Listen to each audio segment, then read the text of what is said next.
إن الحمد لله نحمده ونستعينه ونستغفره ونعوذ بالله من شرور أنفسنا ومن سيئات أعمالنا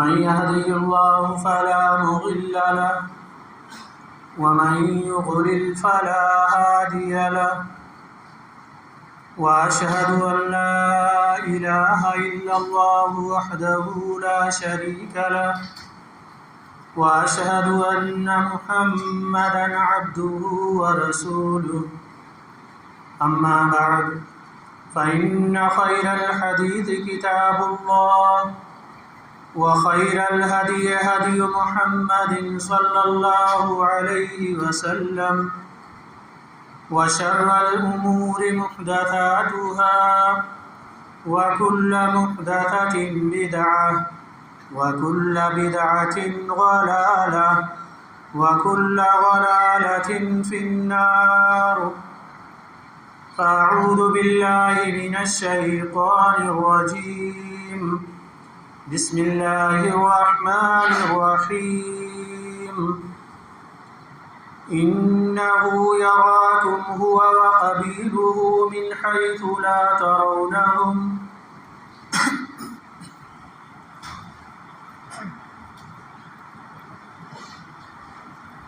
عالم جنات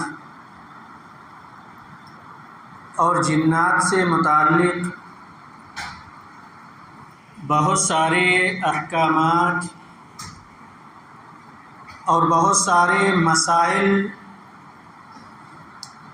شریعت نے بتلائے ہیں۔ ہماری اور آپ کی زندگی کی بے شمار الجھنیں جو اس مخلوق کے تعلق سے ہیں، اسی سلسلے کی کچھ باتیں لے کر کے آج کے خطبہ جمعہ میں آپ کے سامنے حاضر ہوا ہوں، اور اس تعلق سے میں نے سورہ اعراف کی ایک آیت کا ٹکڑا آپ کے سامنے تلاوت کیا ہے، جس میں اللہ تبارک و تعالی نے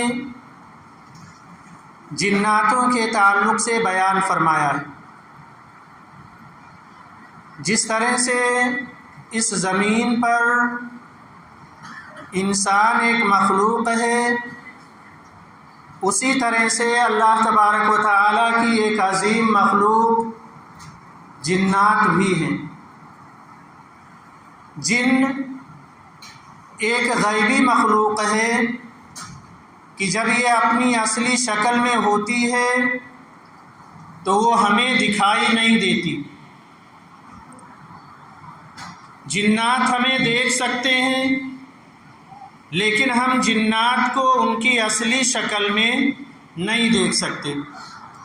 قرآن کے اندر سورۃ الاعراف میں اللہ تبارک و تعالی نے بیان فرمایا، اِنَّهُ يَرَاكُمْ هُوَ وَقَبِيلُهُ مِنْ حَيْثُ لَا تَرَوْنَهُمْ، کہ یہ مخلوق ایسی ہے جو انسانوں کو دیکھ سکتی ہے، لیکن انسان جناتوں کو دیکھ نہیں سکتے۔ اللہ رب العزت نے اس مخلوق کی تخلیق آگ سے فرمائی۔ قرآن میں اللہ تبارک و تعالی نے فرمایا، وَخَلَقَ الْجَانَّ مِن مَّارِجٍ مِّن نَّارٍ، کہ ہم نے جناتوں کو آگ سے پیدا کیا ہے۔ اور پیارے بھائیوں، یہ وہ مخلوق ہے جس کا وجود اس روئے زمین پر انسانوں سے زیادہ قدیم ہے۔ اس زمین پر انسان سے پہلے جنات آباد تھے۔ اس روئے زمین پر انسانوں کی پیدائش سے پہلے اللہ تبارک و تعالی نے جناتوں کو پیدا کیا، اور جناتوں کے ذریعہ اس زمین کو اللہ تبارک و تعالی نے آباد کیا۔ آدم علیہ السلام کو جب اللہ تبارک و تعالی نے اس زمین پر بسانا چاہا تو اللہ نے جنات کو آبادی کے علاقوں سے دھکیل دیا، جنگلات کی طرف، سمندروں کی طرف، ویرانیوں کی طرف، اور زمین کو جناتوں سے خالی کر کے انسانوں کے بسنے کے لیے اللہ تبارک و تعالی نے ہموار کر دیا۔ یہ مخلوق جسے جنات کہا جاتا ہے یہ اب رہتی کہاں ہے؟ اللہ تبارک و تعالی نے اور نبی اکرم صلی اللہ علیہ وسلم نے ان کے رہنے کی جگہوں کی طرف اشارہ کیا کہ عام طور پر یہ مخلوق اندھیری جگہوں میں رہتی ہے، غیر آباد مکانوں میں یہ بستے ہیں، بازاروں میں پائے جاتے ہیں، جنگلات میں پائے جاتے ہیں، سمندروں میں پائے جاتے ہیں، قبرستانوں میں پائے جاتے ہیں، اور خاص طور پر یہ مخلوق اپنی آبادی گندے مقامات پر بناتی۔ سمندر کے سلسلے میں آپ صلی اللہ علیہ وسلم کا فرمان ہے، نبی اکرم صلی اللہ علیہ وسلم فرماتے ہیں ان ابلیس یضع عرشہ علی الماء ثم یبعث سرایاہ یفتنون الناس۔ ابلیس جو ہے یہ اپنا دربار سمندر کے اوپر لگاتا ہے، ابلیس اپنا تخت سمندروں پر بچھاتا ہے اور وہاں سے اپنے کارندوں کو حکم دیتا ہے کہ جاؤ انسانوں کو فتنے میں مبتلا کرو، انسانوں کو گمراہ کرو، انہیں سیدھے راستے سے بھٹکا دو۔ تو سارے فرمودات، سارے احکامات ابلیس کے جو وہ پانی کے تخت پر اپنا عرش لگاتا ہے، پانی کے اوپر اپنا تخت لگاتا ہے، وہاں سے جاری کیے جاتے۔ پتہ چلا کہ جناتوں کا ہیڈ کوارٹر یا مرکزی مقام جو ہے وہ سمندر میں ہوتا ہے۔ یہی وجہ ہے کہ آپ دیکھیں گے یہ جتنے جادوگر ہوتے ہیں، جتنے کاہن ہوتے ہیں، جتنے عملیات کرنے والے ہوتے ہیں، یہ خاص تاریخوں میں سمندروں کو بہت جایا کرتے ہیں۔ آپ دیکھیں گے جو لوگ جناتوں کو اپنے قبضے میں کرتے ہیں، چلا کرتے ہیں، وہ پانی میں کھڑے ہو کر کے شرکیہ اعمال کے ذریعہ، کفر و شرک کے ذریعہ جناتوں کو اپنے قبضے میں کرتے ہیں اور ان سے کام لیتے ہیں۔ یہ مخلوق جو ہے گندگی پسند مخلوق ہے، گندی جگہوں پر یہ مخلوق رہنا پسند کرتی ہے۔ جہاں گندگی ہوتی ہے وہاں شیاطین ہوتے ہیں، جہاں گندگی ہوتی ہے وہاں جنات ہوتے ہیں۔ اسی لیے ہمیں اور آپ کو پیارے نبی صلی اللہ علیہ وسلم نے تو دعا سکھائی کہ آپ بیت الخلاء جا رہے ہوں، آپ حمام میں داخل ہو رہے ہیں تو آپ دعا پڑھیں اللہم انی اعوذ بک من الخبث والخبائث، کہ اے اللہ میں سرکش جنوں سے اور جنیوں سے تیری پناہ طلب کرتا ہوں۔ تو معلوم ہوا یہ مخلوق زیادہ تر گندے مقامات پر رہتی ہے۔ اللہ تبارک و تعالی نے اس مخلوق کو تشکل کی قدرت عطا کی۔ تشکل، یہ مخلوق مختلف شکلیں اور مختلف روپ دھار سکتی ہے۔ انسانوں کی شکل بنا سکتی ہے، جانوروں کی شکل اختیار کر سکتے ہیں، سانپ کی شکل میں آ سکتے ہیں، بچھو کی شکل میں آ سکتے ہیں، کتے کی شکل میں آ سکتے ہیں۔ یہی وجہ ہے نبی صلی اللہ علیہ وسلم نے فرمایا لوگوں سنو، کالا کتا شیطان ہوتا ہے۔ تو اللہ تعالیٰ نے انہیں بے پناہ طاقت و قوت عطا کی ہے کہ یہ اپنی شکل تبدیل کر سکتے ہیں، اپنی شکل انسانوں کی شکل میں بدل سکتے ہیں، اپنی شکل جانوروں کی شکل میں بدل سکتے ہیں، اور بڑی تیز رفتاری کے مالک ہوتے ہیں جنات۔ جنوں میں نر بھی پائے جاتے ہیں، مادہ بھی پائے جاتے ہیں۔ جیسا کہ دعا سے ثابت ہے، نبی صلی اللہ علیہ وسلم بیت الخلاء میں داخل ہونے کی آپ نے جو دعا سکھلائی ہے اس میں ہے کہ اے اللہ میں سرکش جنوں اور جنیوں سے تیری پناہ مانگ۔ تو اس سے پتہ چلتا ہے کہ اس مخلوق میں نر اور مادہ دونوں ہوتے ہیں، شادی بیاہ بھی کرتے ہیں انسانوں کی طرح، ان کی اولاد بھی ہوتی ہے انسانوں کی طرح۔ یہ الگ بات ہے کہ انسانوں سے زیادہ اولاد جو ہے یہ جنوں کی ہوتی ہے، جناتوں کی ہوتی ہے۔ پیارے بھائیوں، انسانوں کے علاوہ اس زمین پر یہ واحد مخلوق ہے جو قانون شریعت کی مکلف اور پابند ہے۔ دو ہی مخلوقات ہیں اس روئے زمین پر، جنات اور انسان، جنہیں اللہ تعالیٰ نے ہمیشہ قانون شریعت عطا کیا اور انہی دونوں کے لیے جزا اور سزا مقرر کیا، اور انہی دونوں کے لیے جنت اور جہنم اللہ تعالیٰ نے بنائی۔ ورنہ اللہ کی اس روئے زمین پر بے شمار مخلوقات ہیں، لیکن کسی مخلوق کو اللہ تعالیٰ نے شریعت کا پابند نہیں کیا، کسی کے لیے جنت اور جہنم نہیں بنائی، کسی کے لیے جزا اور سزا نہیں رکھا۔ لیکن یہ دو واحد مخلوق ہیں انسان کے علاوہ جنات بھی، جنہیں شریعت کا مکلف کیا گیا اور جن کے لیے اللہ تعالیٰ نے جنت اور جہنم بنائی۔ یہ وہ مخلوق ہے جو انسانوں کی طرح شریعت کی پابند ہے، یہ وہ واحد مخلوق ہے انسانوں کے بعد جن کے اوپر اللہ کی عبادت فرض ہے۔ اللہ نے فرمایا وَمَا خَلَقْتُ الْجِنَّ وَالْإِنسَ إِلَّا لِيَعْبُدُونَ، کہ ہم نے انسانوں اور جناتوں کو اپنی عبادت کے لیے پیدا کیا۔ یہ ایک اختلافی مسئلہ ہے علماء کے درمیان کہ جناتوں میں کیا رسول اور نبی آتے رہے ہیں؟ جنوں میں سے صحیح بات یہ ہے کہ جنات میں رسولوں کا سلسلہ نہیں چلا، نبیوں کا سلسلہ نہیں چلا۔ ہر دور اور ہر زمانے میں انسانوں میں جو رسول آئے، جنات اسی رسول پر ایمان لانے کے پابند ہوتے تھے۔ حضرت موسیٰ علیہ السلام کے دور میں جو جنات ہوتے تھے تو ان کے اوپر لازم تھا کہ موسیٰ علیہ السلام کی شریعت کو فالو کریں اور حضرت موسیٰ علیہ السلام کو اپنا نبی، رہبر اور اسوہ تسلیم کریں۔ نبی اکرم صلی اللہ علیہ وسلم کے زمانے میں جو جنات تھے وہ باقاعدہ انہوں نے آپ صلی اللہ علیہ وسلم پر ایمان قبول کیا۔ آپ صلی اللہ علیہ وسلم کی بعثت ہوئی تو جنات بھی آپ پر ایمان لائے، آپ سے انہوں نے دین سیکھا، آپ صلی اللہ علیہ وسلم سے انہوں نے شریعت سیکھی۔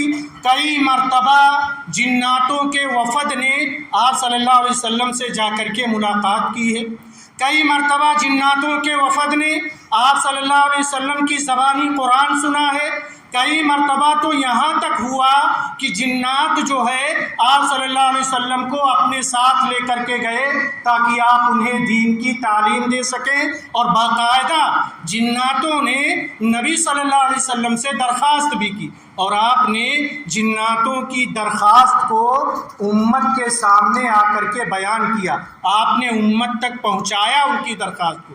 درخواست کیا تھی؟ نبی اکرم صلی اللہ علیہ وسلم نے اپنی امت سے کہا لوگو سنو، جب تم پیشاب کر چکو، پیشاب وغیرہ کرنے کے بعد پاکی حاصل کرنے کا مرحلہ آئے اور تمہیں پانی نہ ملے تو یاد رکھنا جہاں تم دوسری چیزوں سے پاکی حاصل کرتے ہو تو وہیں گوبر اور ہڈی کا استعمال نہ کرنا، کیونکہ جناتوں کے وفد نے مجھ سے کہا ہے کہ یہ گوبر اور ہڈی ہماری خوراک ہے، لہذا انسان گوبر اور ہڈی کے ذریعہ استنجا نہ کرے، پاکی حاصل نہ کرے۔ تو نبی اکرم صلی اللہ علیہ وسلم کو تو بعض مرتبہ جنات اپنے ساتھ لے کر کے گئے ہیں دین کی باتیں سیکھنے کے لیے، اور آپ صلی اللہ علیہ وسلم نے انہیں دین کی باتیں سکھلائی بھی ہیں۔ اور آپ دیکھیں گے یہ مخلوق جو ہے بڑی شریر مخلوق ہے، بڑی شریر مخلوق ہے، شیطنت اور سرکشی اس مخلوق کے اندر ہے۔ شرارتیں اس مخلوق کے اندر پائی جاتی ہیں۔ ہماری اور آپ کی زندگی میں اس مخلوق کی وجہ سے بڑی الجھنیں ہوتی۔ آپ دیکھیں، گھر گھر پریشان، گھر گھر تکلیف میں مبتلا ہے اس مخلوق کی وجہ سے، گھر گھر میں الجھنیں پائی جاتی ہیں اس مخلوق کی وجہ سے۔ یہ مخلوق انسان کو پریشان کرنے میں کوئی کسر نہیں چھوڑتی۔ انسان کے مقابلے میں نافرمانی کا عنصر اس مخلوق کے اندر زیادہ پایا جاتا ہے۔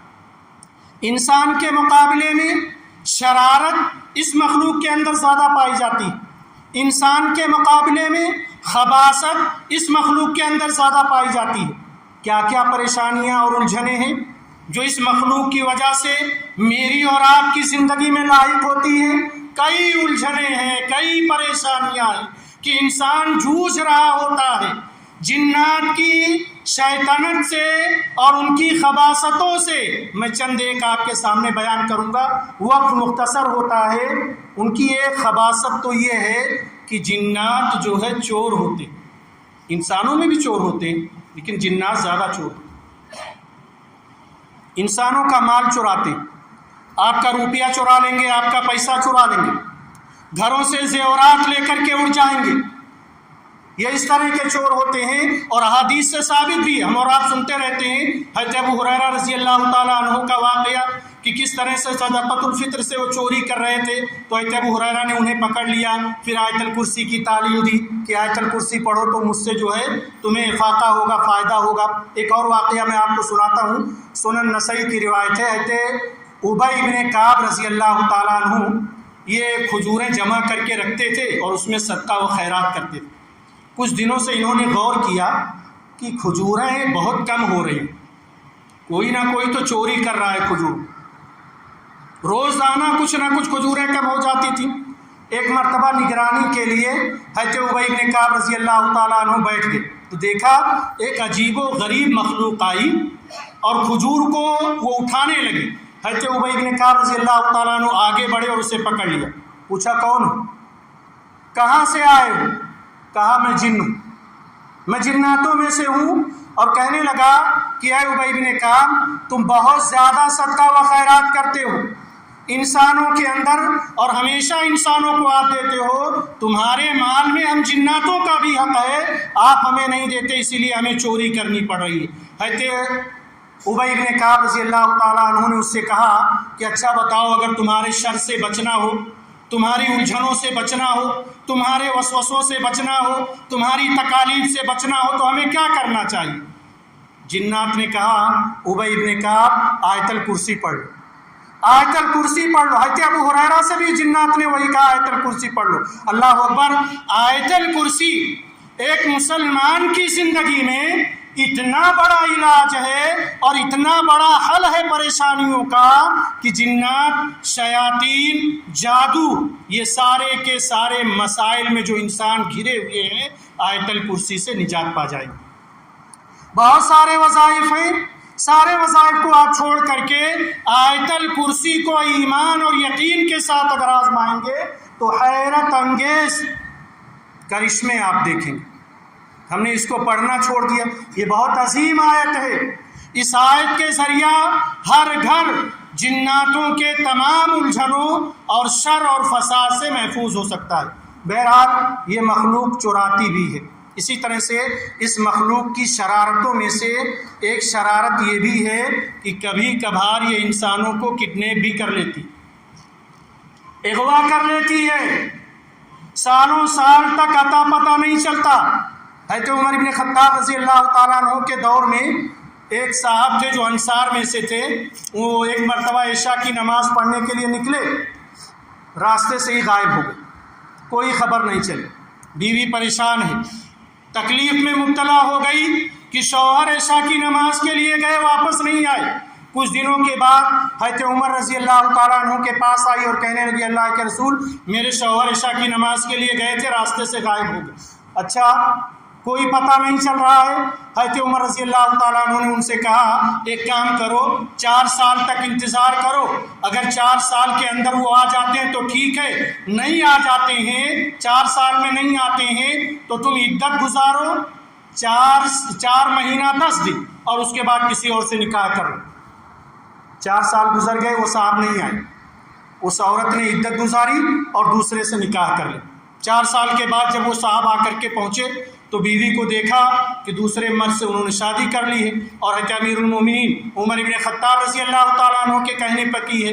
دوڑے دوڑے حضرت عمر رضی اللہ تعالیٰ عنہ کے پاس گئے اور کہنے لگے امیر المومنین یہ کیا غضب ہو گیا کہ مجھے جنات اٹھا کر کے لے کر کے چلے گئے تھے، مجھے قید کر دیا تھا، پھر مومن جنوں اور کافر جنوں میں لڑائی ہوئی جہاں سے مجھے آزادی حاصل ہوئی، اور مومن جنوں نے مجھے لا کر کے یہاں پر چھوڑ دیا ہے، اور میں نے دیکھا کہ میری بیوی کا نکاح کسی اور سے کر دیا گیا۔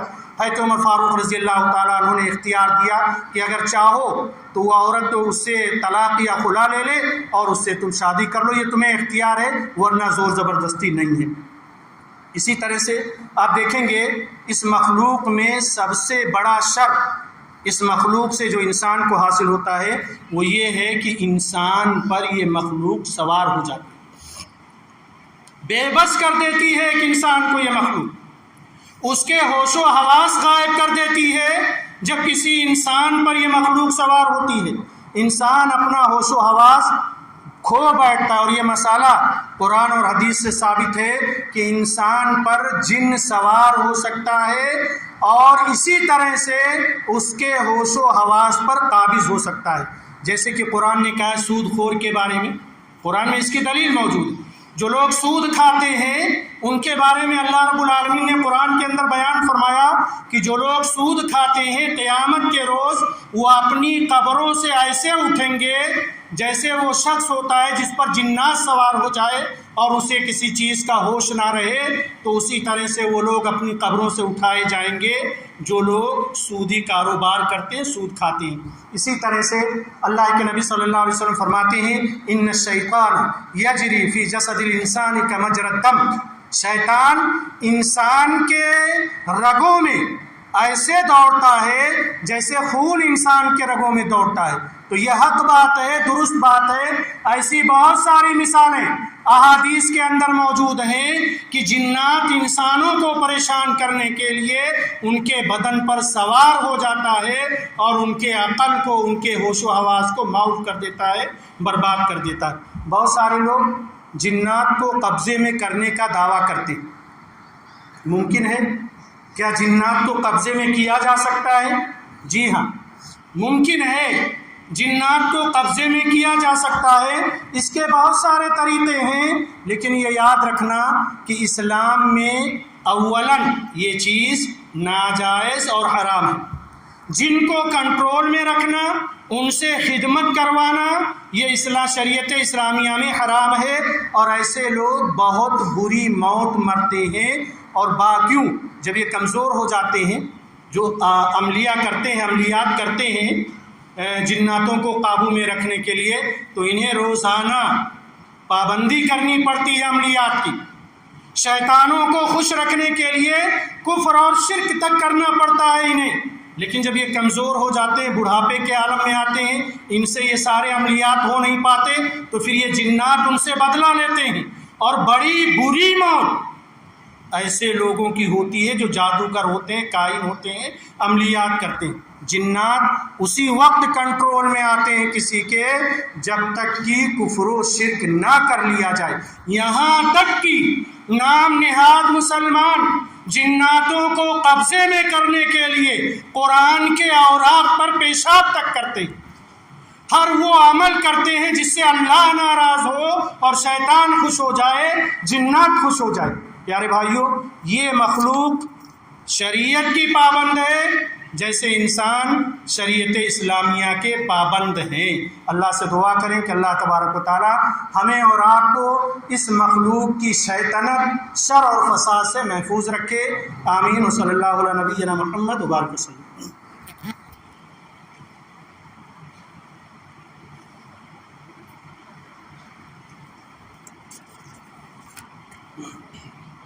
الحمد للہ الذی وحدہ والصلاة والسلام علی من لا نبی بعدہ، اما بعد۔ محترم اسلامی بھائیوں، جنات کی جماعت نے مقام نخلا میں آپ صلی اللہ علیہ وسلم سے ملاقات کی، اور ایسے کئی مقامات ہیں جہاں انہوں نے نبی اکرم صلی اللہ علیہ وسلم سے ملاقات فرمائی ہے، اور آپ کی شریعت پر بہت سارے جنوں نے اسلام قبول کیا ہے۔ جیسے انسانوں میں کچھ شریر قسم کے لوگ ہوتے ہیں، ویسے جناتوں میں شریر قسم کے لوگ ہوتے ہیں۔ جیسے انسانوں میں کچھ نیک لوگ ہوتے ہیں، ویسے جناتوں میں کچھ نیک لوگ ہوتے ہیں۔ بہرحال یہ لوگ اپنی مدت گزار کر کے اس دنیا سے رخصت ہو جاتے ہیں، کیونکہ اللہ تبارک و تعالیٰ کا قانون ہے کل من علیہا فان، ہر چیز کو فنا ہونا۔ جیسے انسان مرتے ہیں ویسے ان پر بھی موت واقع ہوتی ہے۔ ان کی عمروں کے بارے میں کتنی عمر پاتے ہیں کوئی صحیح روایت نہیں ملتی، ہاں اتنا ضرور ہے کہ لمبی عمر ان لوگوں کو ملتی ہے، لمبی عمر عطا کی جاتی ہے۔ البتہ ابلیس قیامت سے پہلے اس کو موت نہیں آئے گی، موت آئے گی لیکن قیامت سے پہلے موت نہیں آئے گی۔ کیوں؟ اس وجہ سے کہ اس نے اللہ تبارک و تعالیٰ سے مہلت طلب کی ہے کہ اللہ مجھے قیامت تک مہلت دے کہ میں تیرے بندوں کو گمراہ کر سکوں۔ اللہ تبارک و تعالیٰ نے فرمایا انک من المنذرین، سورہ اعراف کی آیت نمبر 14 اور 15 ہے۔ اللہ نے کہا ابلیس جا، میں نے تجھے قیامت تک کے لیے مہلت دی، قیامت تک کے لیے مہلت دی، تو میرے بندوں کو گمراہ کر سکے تو کر لے۔ تو یہ ابلیس کو قیامت تک کے لیے اللہ تعالیٰ نے مہلت دی۔ اعمال کے اعتبار سے جیسے انسانوں میں کچھ لوگ جنت میں جائیں گے، جہنم میں جائیں گے، ویسے اعمال کے اعتبار سے جنوں میں سے کچھ لوگ جنت میں جائیں گے، کچھ لوگ جہنم میں جائیں گے۔ بہرحال ہمیں اور آپ کو جنات کے بارے میں صحیح عقیدہ رکھنا چاہیے۔ قرآن اور احادیث کے اندر جو باتیں ان کے تعلق سے بیان کی گئی ہیں ان پر ایمان رکھنے کی کوشش کرنی چاہیے، اور اللہ سے دعا کرتے رہنی چاہیے کہ اللہ تبارک و تعالیٰ ہمیں اور آپ کو جن و شیاطین کے شر سے محفوظ فرمائے، جناتوں کے وسوسوں سے ہمیں محفوظ فرمائے، اور ہمیں صراط مستقیم پر گامزن فرمائے۔ رب العالمین ہم میں سے جو لوگ بیمار ہونے شفا یابی عطا فرما، جو قرض دار ہوں ان کے قرض کو ادا کرنے کا کوئی نہ کوئی راستہ نکال دے۔ اے اللہ ہم تمام لوگوں کو جب تک زندہ رکھ دین اسلام پر، اور جو ہمارا خاتمہ ہو دین اسلام پر ہو، آمین۔ اعوذ باللہ من الشیطان الرجیم، بسم اللہ الرحمن الرحیم۔ ان اللہ وملائکتہ یصلون علی النبی یا ایھا الذین آمنوا صلوا علیہ وسلموا تسلیما۔ اللهم صل على محمد وعلى آل محمد كما صليت على إبراهيم وعلى آل إبراهيم إنك حميد مجيد۔ اللهم بارك على محمد وعلى آل محمد كما باركت على إبراهيم وعلى آل إبراهيم إنك حميد مجيد۔ عباد الله رحمني ورحمكم الله، إن الله يأمر بالعدل والإحسان وإيتاء ذي القربى وينهى عن الفحشاء والمنكر والبغي يعظكم لعلكم تذكرون۔ اذكروا الله يذكركم، ادعوه يستجب لكم، ولذكر الله أكبر۔